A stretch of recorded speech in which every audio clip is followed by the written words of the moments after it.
નમસ્કાર, નવપ્રભા ગુજરાત ન્યૂઝમાં આપનું હાર્દિક સ્વાગત છે।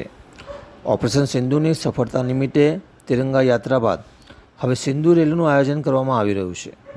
બાજવાના ગ્રામ પંચાયતના ભારતીય જનતા પાર્ટીના મહિલા મોરચા દ્વારા ઘરે ઘરે જઈ બહેનોને સિંદૂર પૂરી સિંધુ રેલીનું આયોજન કરવામાં આવ્યું હતું।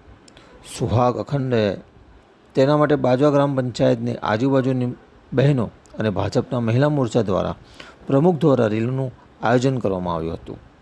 નવપ્રભા ગુજરાત વડોદરા। અમારી ટીમ બાજવા હાઈ પહોંચી છે। બાજવા ગ્રામ પંચાયત પર આજે નવ સિંદૂરની જે રેલી હતી તિરંગા યાત્રા યોજવામાં આવી હતી। તેમાં અમારા જિલ્લા પ્રમુખ લતાબેન જોડે સીધી વાત કરી કે આજે જે તિરંગા યાત્રા યોજી છે એમાં શું કહેવામાં આવ્યું?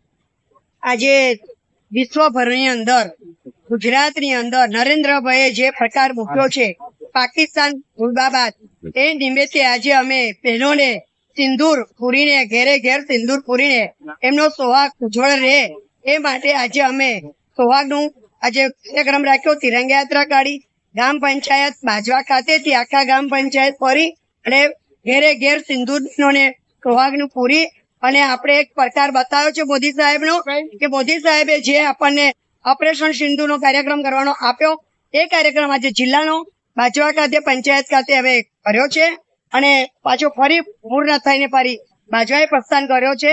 અસ્તુ ભારત માતા કી જય। આપણો પરિચય? મારું નામ લતાબેન ચંદ્રકાંતભાઈ પટેલ, વડોદરા જિલ્લા અધ્યક્ષ, મહિલા મોરચા પ્રમુખ।